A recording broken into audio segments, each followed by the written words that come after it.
see, we tested this out. It's not working. There it goes. There. So for this evening, what I was hoping to go over was a little bit of an introduction to me and sort of my background, a little bit more than what Matthew just gave out, and talk about kind of what a delta is generally, and then dive into our delta, the California Delta, Sacramento-San Joaquin, talk about some of the birds of the delta, some threats to the delta, and then go over kind of the ongoing process of recognizing the delta's importance and restoring it to sort of parts of its former glory. So with that, as far as my education goes, I was originally homeschooled from preschool until I started going to college, where I went to junior college in College of Marin. So you will see a Marin theme coming up from time to time here. And then, yeah, went to UC Berkeley and UC Davis. In between Berkeley and Davis, I did some internships. I worked for a variety of different bird research-oriented groups as an intern, sort of bouncing all across the country for a couple of years. And then after graduate school, I got a job briefly with the Department of Water Resources, and then a much longer stint with the Sacramento-San Joaquin Delta Conservancy, which is where I got a lot more kind of appreciation and a deeper understanding of the Delta, the amazing place that it is, the complications that it faces, and living in the Delta and working in the Delta, I really became quite fond and quite attached to the place. And I currently work for the Wildlife Conservation Board, which I've been at for almost 4 years now, where I focus on stream and river restoration projects across the state of California. Beyond my sort of professional educational side, I'm also a big fan of science communication. I think it's super important. I get a lot of personal value out of it. I think it is valuable to others as well, especially when it's done by people better than me. But I take a swing at it through a variety of different ways. I have a blog that I've written for many years. I've written for other popular science magazines and others' websites. I have, like Matthew mentioned, a YouTube channel, and I'm also active on a variety of other social media platforms. So I'm very findable, and I'm really trying hard to get the word out about birds and nature and science and about how amazing this planet that we live on really is. And then I also do stuff in person. I lead bird walks pretty frequently. I'm also involved with the Birdathon. I have been leading a team, been participating in and then leading a team with Point Blue Conservation Science for 20 plus years now. We are the Drake's Beach Sanderlings, a really cool, dedicated group of young birders. It's a youth birdathon team. And we have a great deal of fun every year and go out and see a ton of birds across Marin County. And then my latest endeavor is writing a book, Birds of the California Delta, which has been a really exciting sort of outgrowth of both my science communication work and also my love of the Delta. So it was a sort of a perfect merging of those two things.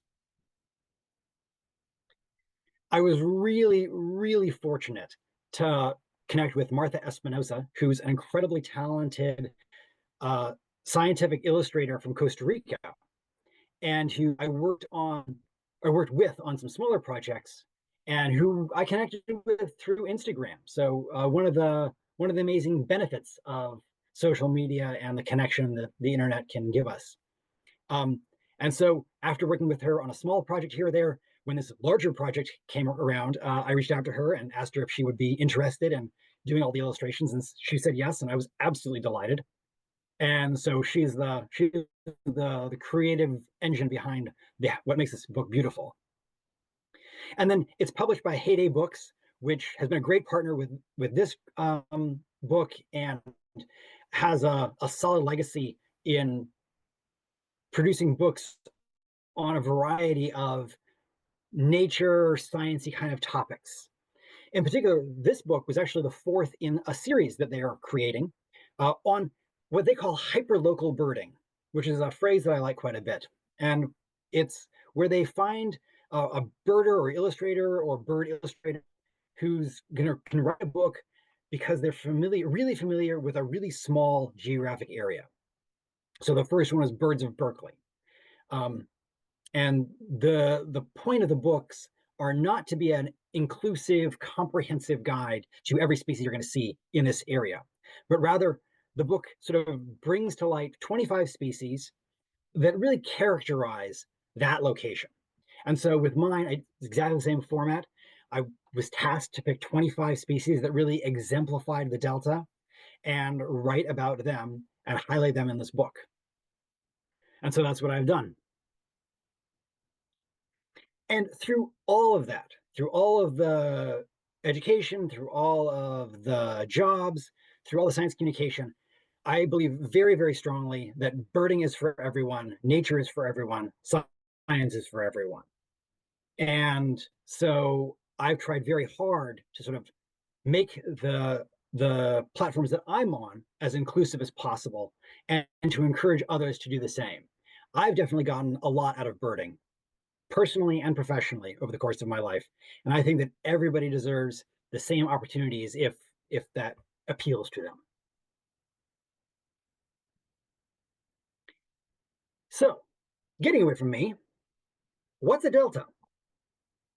We talk about the Sacramento-San Joaquin Delta a lot, or at least I certainly do. But what is a delta? It's a tract of sediment deposited at the mouth of a river, which might sound weird when you're thinking about the Sacramento-San Joaquin Delta, and we'll get to that in a bit.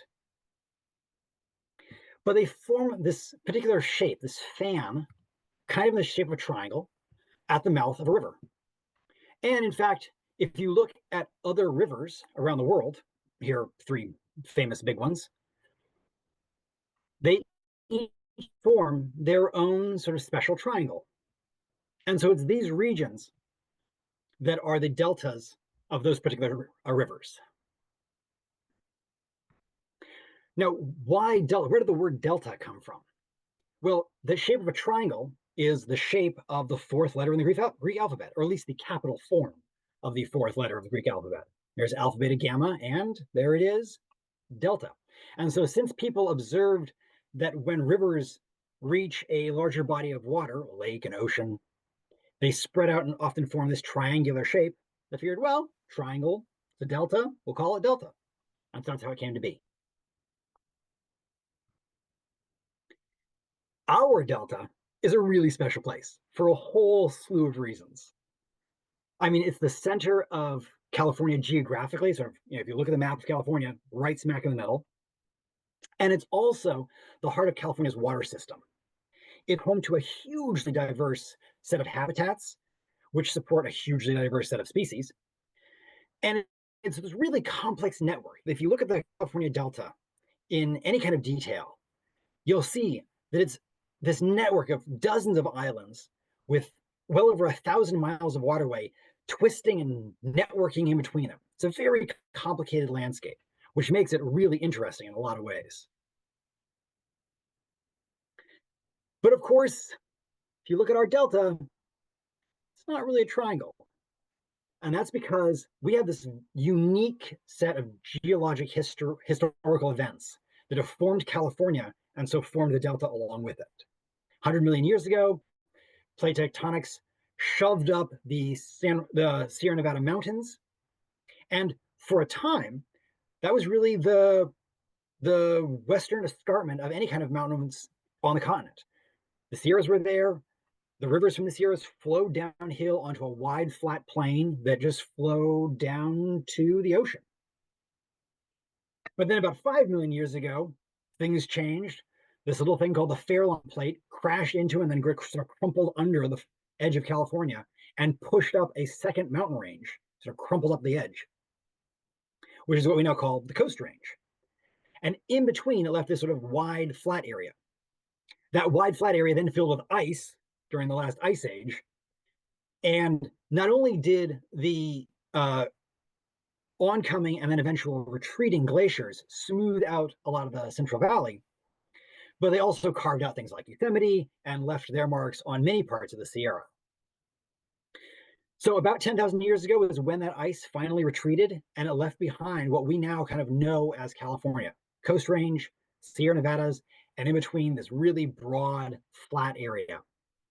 And as that ice left the mountains, and as that ice left the Central Valley, there was space for water to start flowing out of those mountains and forming rivers.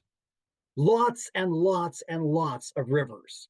We have so many rivers in this state, and impressively, a ton of them through either coming off the east side of the Coast Range or more of them and bigger ones coming off the west side of the Sierra Nevada flow together into the Central Valley, into one another, and form the delta that we know today.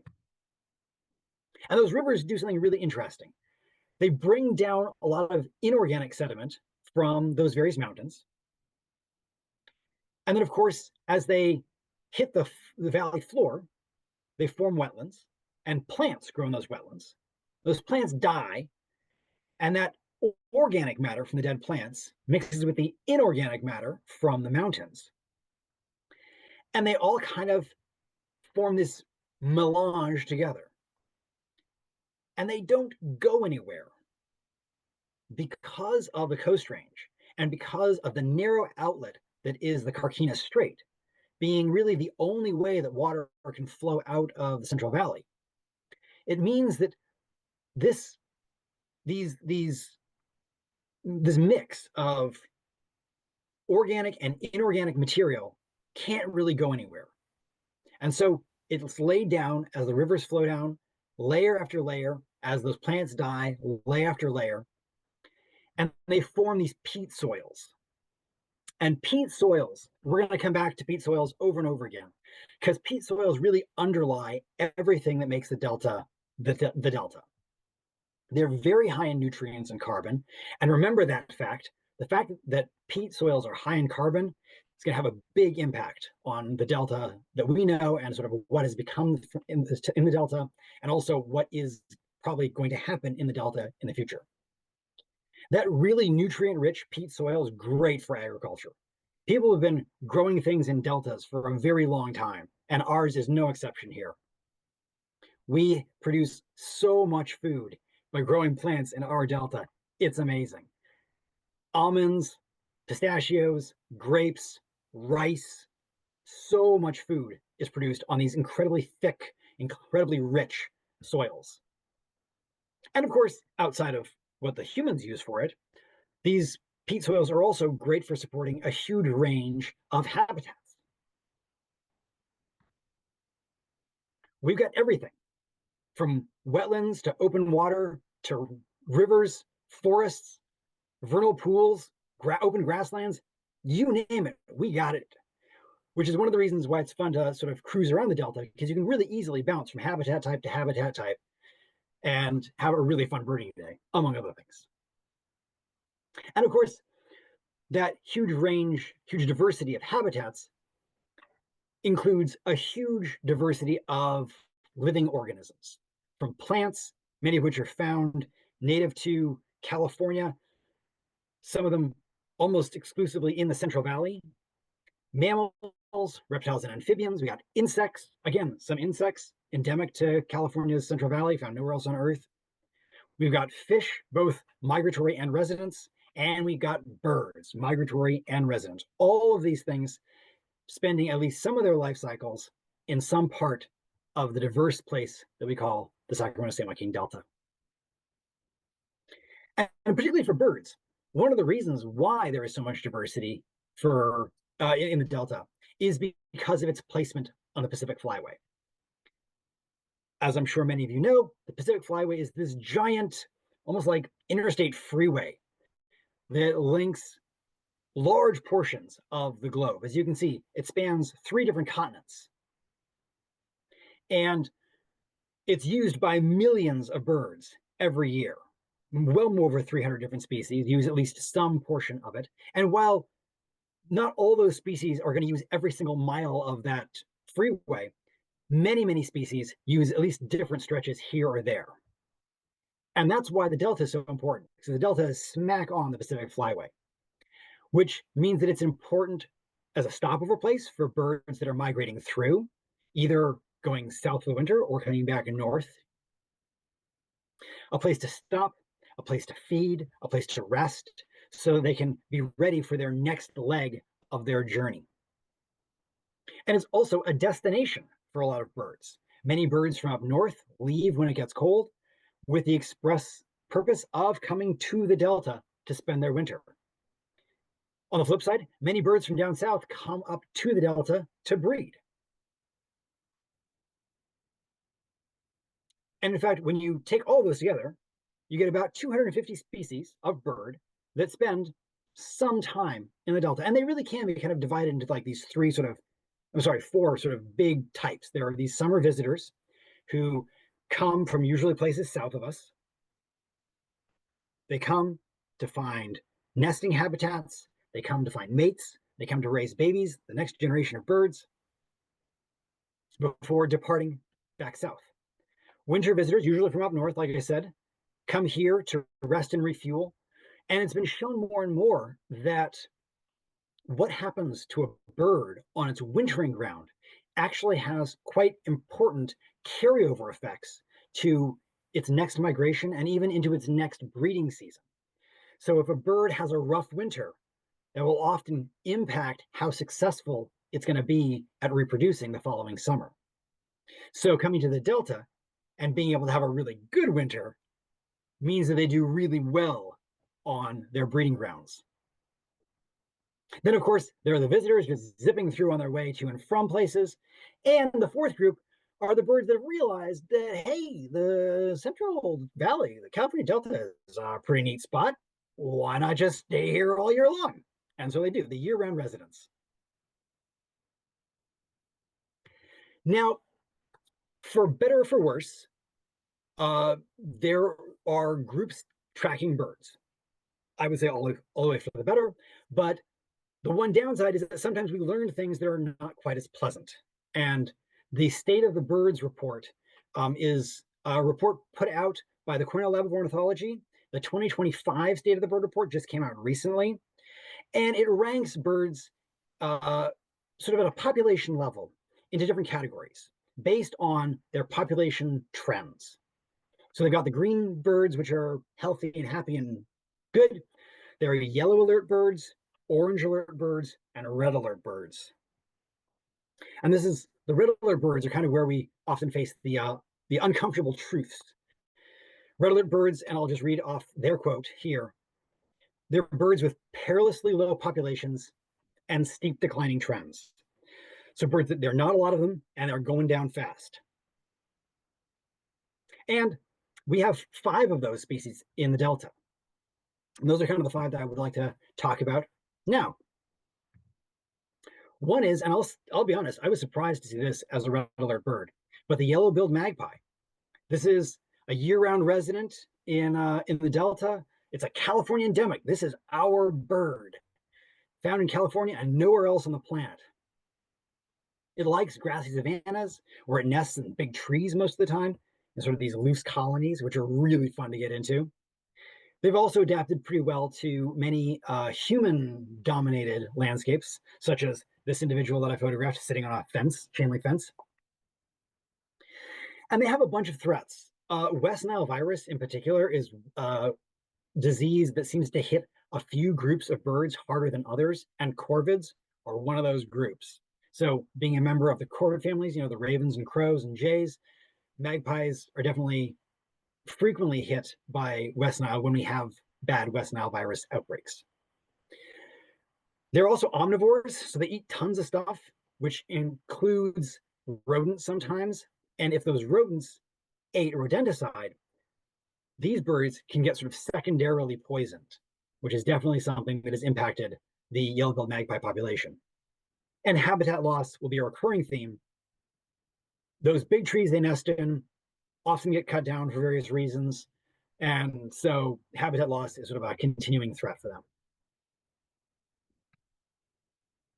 The tricolor blackbird is another exciting bird and a tragic one to see on the red alert list, but not entirely surprising. This one is a near endemic. It's almost only found in California, but there are a few little populations that go outside the border. This one historically nested in wetlands like cattails and tules, willows, and they have managed to sort of branch out a bit into agricultural fields, things like rice and some other grains. But unfortunately, that actually kind of puts them in conflict with humans in some ways, which I'll get to in just a second. This is definitely a migratory species. It's here in the Delta during the breeding season, where they breed in massive colonies. This is one of those birds, like the passenger pigeon and some others, which seem to really do well to breed when there are a lot of other birds they are breeding. They sort of feed off each other. If we jumped in a time machine and went back 100 years, you could find nesting colonies of 300,000 individuals all piled together into giant fields or marshes, all breeding together. To put that into perspective, right now there are about 300,000 total tricolored blackbirds in the entire population. So a pretty disturbing, pretty steep decline. A lot of the birds that do breed in the Central Valley migrate out to Outer Point Rays, and they hang out at the dairy farms way out at Outer Point Rays. And so you can often in the wintertime go and see masses of tricolored blackbirds. It's quite a spectacle. If anybody hasn't done that, I strongly recommend. Go out, look at those giant flocks of blackbirds, and realize that most of them are going to be tricolored blackbirds. It's a pretty special thing to see. With those population decline has meant that the state of California has listed them as threatened, and it's under consideration for federal listing. What's going to happen now at this point with the federal government is anybody's guess, but it was certainly on the list for consideration. And getting to threats, the loss of wetlands to agriculture is certainly a big thing. But like I said, many of them have managed to use agricultural fields of various kinds. But the conflict there arises because if you're a farmer and you have a wheat field or a mustard field or something, and you end up with a population of tricolored blackbirds nesting there, the nesting period often overlaps with the harvesting period. And so that means that we're sort of boxed into this tight place of, well, what does the farmer do? The farmer maybe gives up on their income, on their entire crop, just counts as a loss, but it preserves the birds. Or if they harvest, you get almost total nest failure, reproductive failure for that colony of tricolored blackbirds. So it's a tight spot to be in either way. And certainly finding the balance point between those two pressures is an ongoing effort. And then, of course, there are more and more humans in California. It's a great place to live, as we all know. And so creating more urban areas and suburban areas often encroaches into wetlands as well. And so that's another threat faced by this bird. The third red alert species is the Ridgway's rail. I will be honest, there's an effort going on that is trying to change the names of birds away from being named for people and more being named after characteristics of the birds themselves. I'm a big fan of this effort. And one of the things that first popped into my mind when I first heard this effort was, oh, that means we can get rid of Ridgway's rail. For whatever reason, not an easy word for me to say. So getting rid of, I'm sure Ridgway, I don't know much about Ridgway, but I'm not a fan of his name. Again, only found in California, in a few different places here and there, and then also scattered into a little bit of northern Mexico. It lives in tidal wetlands. This one is federally threatened, and threats include habitat destruction, predation by invasive species, and also domestic animals, dogs, and in particular cats, when they are left out, can often get into and eat the eggs and babies of Ridgway's rails because they're ground nesting, and so they're very sort of accessible to an active predator. Yet another reason to keep your dogs on a leash and keep your cats indoors. And not only the other threat these face is, since they are tidal, they're living in the water, there's often lots of pollution in water. And so contamination has been recorded as another driving force for the decline of the species. They're very vulnerable to levels of aquatic pollution. Mountain plovers are a really cool species, misnamed entirely. They do live in mountains, but even in mountains where you're going to find these, are in grasslands, little prairies, high mountain prairies, stuff like that. That's where they breed, and they come down to winter in places like the Delta, wide open meadows, wide open cattle ranches, wide open grasslands. They arrive in the Delta in early November and they stay through the winter. So this is a winter visitor. And really, very little is known about their migration. They obviously breed up in the mountains. They breed to places north. They winter in the Delta and other places farther south. But how they get from point A to point B, it's a big empty space in our knowledge. Habitat destruction, again, or conversion to housing and other forms of agriculture is definitely one of the big drivers, big threats to this species. I mean, they need these big open grasslands, and in some ways, that sounds like a great agriculture kind of environment. And they do very well in things like cattle pastures.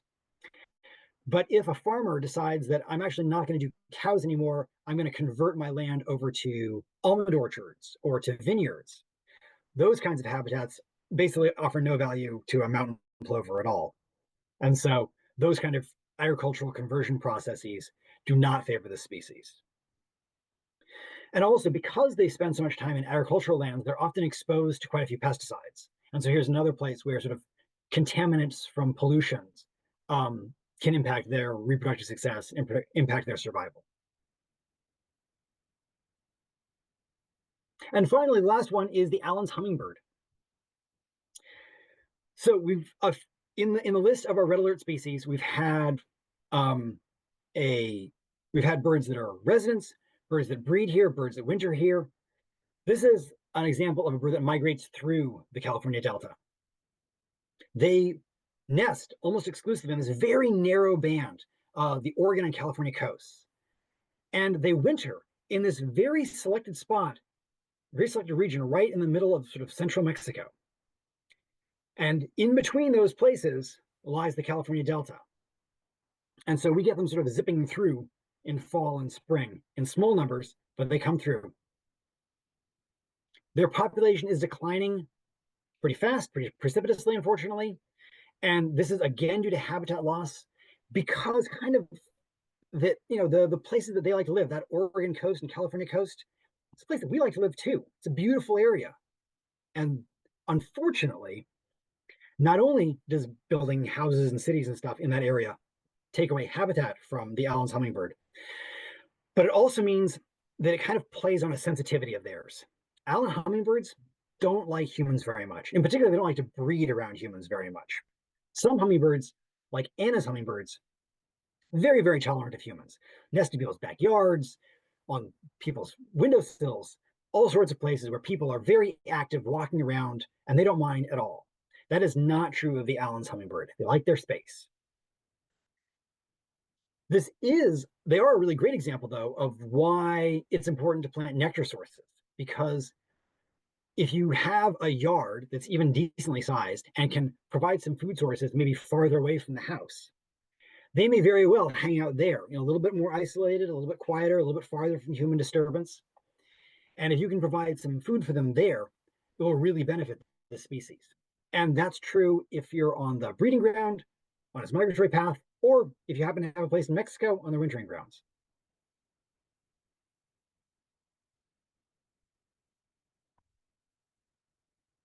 So those are some of the hot button species in the Delta right now.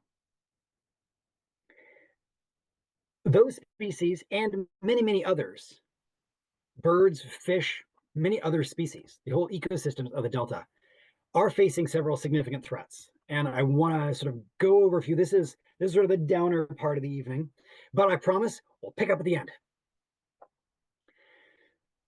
So invasive species, subsidence, saltwater intrusion, and development. 4 of the big issues in the Delta. For invasive species, the Delta is one of the most invaded ecosystems in North America. We're right up there with like the Everglades level invasion. We've got tons of different kinds of animals, from mammals like nutria to birds like starlings and house sparrows, to invertebrates like the zebra mussel, which has been around for a while, and the brand new invader, the golden mussel, which is poised to really spread, take over, and dramatically change kind of how nutrients cycle through the water column, have big impacts on our native animals and plants. Speaking of plants, we have lots of invasive plants too.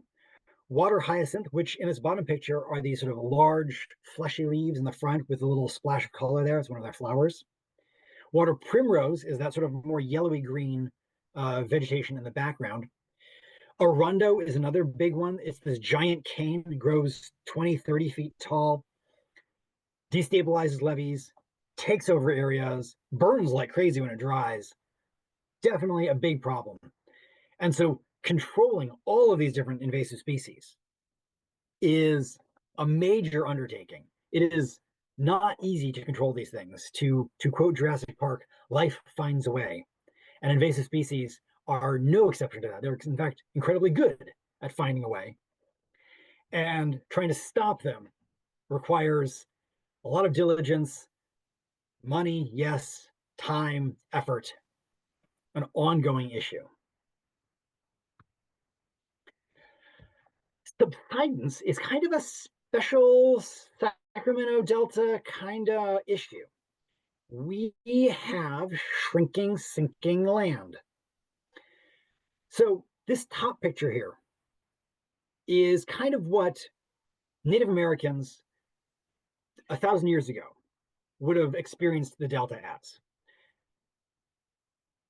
An area where, yes, there is sort of larger channels of water where there are major rivers, but in between those areas, the land is pretty much at water level. The whole area is pretty wet, pretty marshy.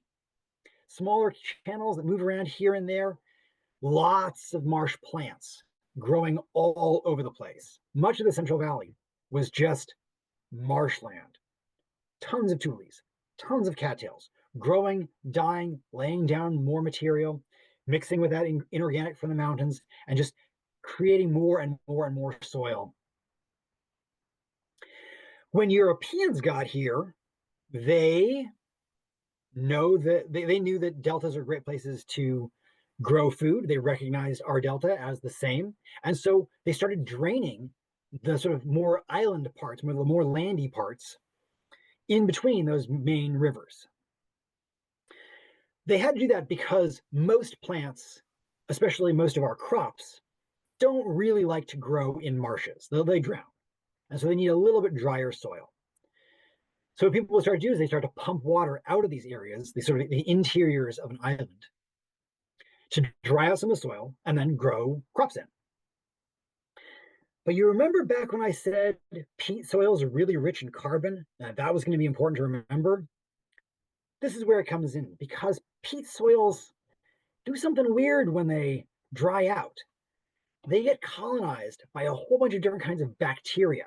And these bacteria, this is going to sound slightly crazy, but it's one of those things, it's crazy but true. Those bacteria consume the carbon matter in soil and release it as carbon dioxide gas. Kind of just like we do, right? We blow out carbon dioxide gas every time we exhale. But these bacteria are so effective at it that it actually reduces the volume of carbon in the soil. And so the soil sinks once it dries out. And of course, that just means the soil level is lower. That means that generally people have to pump out more water, more soil dries out, the bacteria colonize that, and it gets even lower.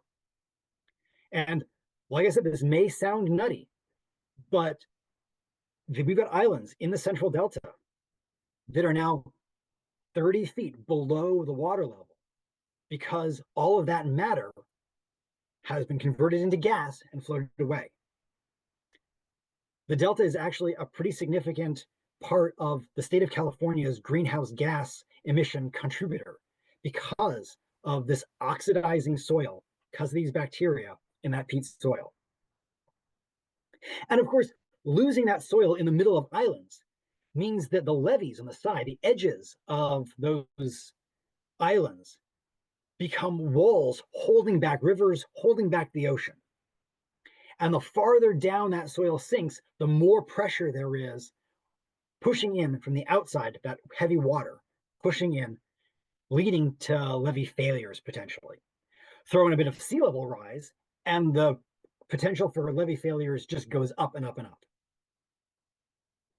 And of course, once an island floods, it's very hard to undo that. It's difficult, it's sometimes dangerous, it's very expensive. So we've sort of set ourselves up now where we've got these almost like a reverse bathtub. The inside of the bathtub is the dry interior of the island, and the entire bathroom is flooded with water, pushing in. And now we're trying to figure out, okay, what do we do about this? Dropping sea level isn't a realistic option. So it seems like the only real option is to build that soil back up. Reversing subsidence is a long, slow process. It is possible. It definitely is possible. By planting tules and cattails, but especially tules, you can kind of recreate that ancient process of wetland plants growing, dying, their materials coming and being contributed to the soil, and building up layer upon layer upon layer, and building that soil back up. Rates are usually in like the maybe inch or so a year. And so if you have 35 feet of volume to make up, you can see it's going to take a while to actually do that. But it's probably the best long-term solution. So subsidence is the sort of ongoing issue, ongoing threat to many of the islands in the Delta. And the map over here on the side kind of shows the depth and sort of where the lowest points are. The darker the color, basically the more red, the farther down that land has shrunk. And this is actually a bit of an old map. This is, like it says at the top, in 1995. So sort of all those areas have dropped lower since then. It makes for a rather surreal experience when you're standing in the interior of some of these islands and you're watching like a big tanker ship from the ocean cruising down higher than you are. You're looking up at boats on the water. Messes with your head. So saltwater intrusion is another thing, and it dovetails with subsidence. The way the Delta works right now, most of the time, is kind of what you see on this picture right now. All that blue is fresh water coming down from all those rivers out of the mountains. And because they're flowing down and it's fresh enough, and there's enough of that volume of water pushing out through the Carquinez Strait, that sort of fresh water flushes out and kind of holds back the salt water from the bay and the ocean. And as long as the volume of water from all those rivers is high enough, that pressure is maintained and that salt water stays in the Carquinez Strait.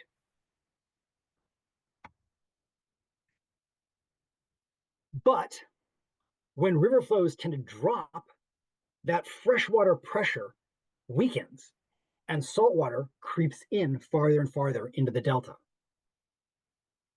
This is a problem for lots of things. It's a problem for drinking water because none of us want to drink salt water. It's a problem for agriculture because most crops don't really do well in salty soil. And it's also a real problem for many of our native fish and other species because most of them have evolved for a sort of specific level of salinity. And they do well in that relatively narrow range. So if a lot of the Delta got a lot saltier, they'd lose a lot of habitat. They'd have to move into different areas if those areas were even suitable that they could reach. So it would require a lot of moving around of species that would generally make life harder for them. So saltwater intrusion is a big, big problem. And it dovetails with subsidence because if you have a deeply subsided island and you have a levee failure, odds are good that while there is certainly a lot of water coming down from the mountains, there's a lot more water in the Pacific Ocean. So most likely when a levee fails and an island suddenly floods, it's going to pull in salt water. So it kind of ties in with levee failures and more saltwater intrusion. And then, of course, development. Like I said, we humans love California. It's an amazing place to live. And there are lots of us and more of us living here all the time. And we, of course, need places to live. And so that leads to more urban development, more suburban development, encroaching often on wetlands because they're flat areas, relatively easy to build on. And so that directly impacts the Delta. And then also with an increasing population, even beyond the Delta, beyond California, there is an increasing pressure to convert natural lands into agricultural lands to grow food to support all those people. And these impacts can really spread worldwide. The Delta is a food producer of truly global import. We certainly feed a huge number of people in California off of the food grown in the Delta. The food grown in the Delta is shipped all around the country. And in fact, within the Central Valley of California, are grown something like 80 or 90% of the world's almonds, 80 or 90% of the world's pistachios. We're one of the few places that has ever exported rice to China.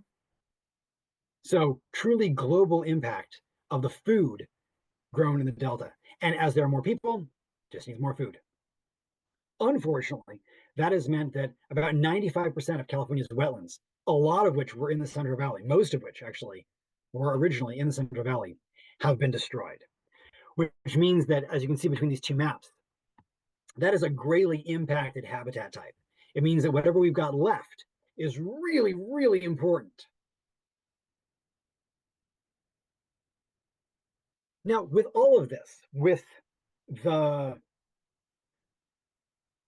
importance of the Delta to all these migratory species, to all the different habitat types that are found there, everything we've talked about, the importance of agriculture, all that stuff, it has been sort of more and more important. People have been realizing that, hey, the Delta is, the Delta is a really important place. We should recognize that. We should notice that. We should protect it. And so this has kind of gone through a bunch of different sort of levels. Historically, if you look at the Delta watershed, that's sort of this dark area on this map. Basically, any drop of water that falls as rain anywhere in that darkened area will flow into a river that ends up flowing to another river that flows into another river that ends up flowing into the Central Valley, into the Delta, and then eventually out through the Carquinez Strait. Huge area. There have been other more sort of legalistic attempts to define the Delta, with the most recent being the designation of the Sacramento-San Joaquin Delta National Heritage Area that happened in 2019. This was created by an act of Congress, and it was actually the first national heritage site in California. And it was created and established to, and I'll just read this excerpt from the congressional act that created the area. It was to recognize the area's, quote, rich tapestry of indigenous peoples and immigrants from around the world, natural beauty and wildlife and engineering marvels, bustling metropolitan areas, and picturesque rural towns. And this area here on the map, this is kind of where everyone's sort of gelled around what we now consider to be the Delta. This is the border here of the Sacramento-San Joaquin Delta National Heritage Area. So then, now that we've got this area working within it, a lot of work is being done to restore habitat. This is something that I've been active with my entire career. And in fact, these pictures are taken from a project that I managed in Brentwood, where you can see the before picture. There was this creek that ran through a very urban area of Brentwood. And it was engineered to basically do just one thing, and that is move floodwaters out of the area kind of as quickly as possible. And so it was fairly straight. It was steeply sided. There was not a lot of space. It was narrow, not a lot of space for that creek to sort of meander and naturally be a creek. And as you can see, very little habitat value, very little in terms of plant cover, plant diversity. And not surprisingly, correspondingly low animal diversity as well. This project, though, kind of addressed all those things. It pushed those trails and roads back a ways from the creek, kind of regraded the edges to create different levels of floodplain so that as that water comes through, instead of just rushing out, it can actually spread out across some plains, some space. The stream actually has the space to meander and be more stream-like. And those benches create areas that can be planted with native plants. And so this after picture is taken pretty recently, 8 years after we installed the habitat. And so basically these two pictures are taken 8 years apart. And so it's impressive to see it really work. It's very rewarding to be able to go to a place and say, this place isn't so hot. Well, let's make it better. And then actually see it be better. And in many ways, 8 years, it's not that long of a time. Is it expensive? Yeah, sometimes. Is it difficult work? Yeah, sometimes. Is it complicated? Yeah, it is, but it works. And that is just one example. This is a map of the Sacramento-San Joaquin Delta Conservancy's projects. So this is the agency that I used to work for. And as you can see, there are dozens of habitat and water enhancement projects underway. There are tons more planned. But this is definitely something where you can be involved on many different levels. But one of them in particular is public pressure, is how you vote. When you see a measure or a law or a proposition or something like that on a ballot that is going to address climate change, that is going to fund habitat work or conservation, those are often the investments that get these projects done. Pretty much all of the projects that I've managed have been using bond funds or other forms of taxpayer dollars that we communally have decided as a state, it's worthwhile to put money to make these areas better. And it makes all the difference in the world. So it's something to pay attention to every time that ballots come around. And also, anytime you want to call up a elected official, you could remind them, hey, these are the kinds of things we care about. These are good things, because they work. And they really do work for birds, too. My last couple of slides here are two kind of good news stories about two different bird species in the Central Valley and Delta in particular. One is the Nuttall's woodpecker. Again, this is a near endemic, right? It's mostly in California. Loves oak woodlands, even though it doesn't eat acorns, but loves oak woodlands. And with habitat restoration, with the planting of oak groves in various places, their population is increasing. It's slight, but it's a steady increase. It's going in the right direction. So definitely a solid good news for a bird species that I know I'm always thrilled whenever I see one or hear one. And the other one is the yellow-billed cuckoo. This is a weird one because this species is found all across North America, and back east, it's doing very well. It's actually pretty darn common. But out here in the West, for whatever reason, our Western population is not. It's actually pretty darn rare. It's a riparian specialist, only breeds in riparian habitat. And of course, riparian habitats, as we saw, those sort of wetlandy riparian habitats have been impacted a great deal in California, which has resulted in just a few isolated populations being left in California, a few little stretches of river here and there where you could find yellow-billed cuckoos still breeding. And in fact, that decline has been so precipitous in the West that it's a candidate species for listing under the Endangered Species Act at the federal level. Not the Eastern population, just our Western ones. And while all that is concerning, the good news is that they respond really well to those habitat restoration projects. When people go in and plant cottonwoods and plant willows, plant the riparian woodlands that this species loves so much, they're very responsive. They come on back really fast. Sometimes in as little as 3 years after planting those plants, you'll have breeding yellow-billed cuckoos living in that new area, recolonizing, which is really, really encouraging to know. So again, are these projects hard? Are they expensive? Yes, to all those things, but they work. And that's the really rewarding part of it. And finally, I will just leave you with this quote because I love it. And it's how actually I open my book. To hear some of our bird devotees talk, one would think that to be able to identify a bird is all bird study. On the contrary, the identification of birds is simply the alphabet to the real study, the alphabet by means of which we may spell out the life habits of the bird. To know these habits is the ambition of the true ornithologist. And with that, be delighted to take any questions you have. Thank you very much for your attention. Thank you very much for having me. And here's a bunch of different ways of getting a hold of me and following me, doing all the things that I'm up to.